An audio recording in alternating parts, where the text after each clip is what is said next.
Right, on our usual track, which is really nice. You can see they're both now on the longer lines. But you can imagine now what I have to do is we start off with the slip leads around their necks. Oh, here we go, kick back for England, yes. Or Romania, whichever it is. Anyway, so getting them into harness, getting them with the long lines ready, everything takes a bit of time. Never let your dog rush you, because they will try.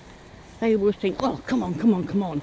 And the faster they push to go, the slower you go.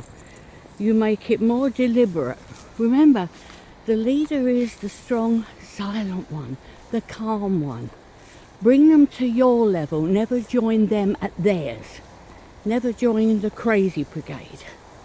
Because you're often being told, I know I used to say it when I used to do the old-fashioned, what I call, well, not old-fashioned, it's traditional training, is control your dog. This is why people overuse the sit as if it's something magical that will control the dog, which you won't. You cannot control the dog. What you can do is control the situation. So from the moment I arrive, I get across the little bridge there and I walk into the area before I swap the slip leads, which means they walk with good manners, for the long lines, which are a little bit difficult for me at times because I get my feet caught up in them. But that's the price I've got to pay to be able to bring my dogs out like this, because if I didn't do this, we wouldn't be able to do it.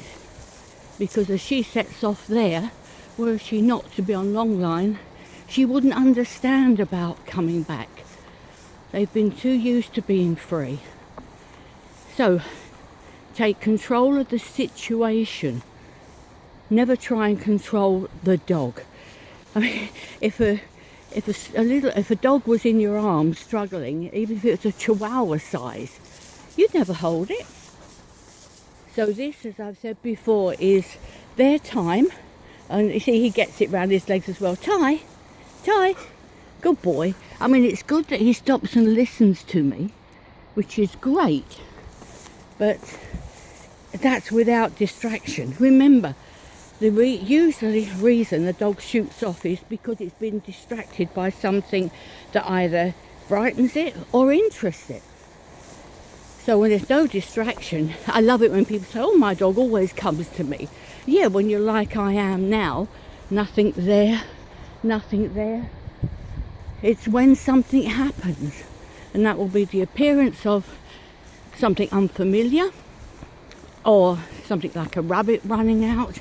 You know, never kid yourself, because if you're not honest with yourself, I tell you now, you'll never ever succeed, because living in a fool's paradise really is that. It's not even living, it's miserable. So it's, as I say, this is their time. She's enjoying a good sniff.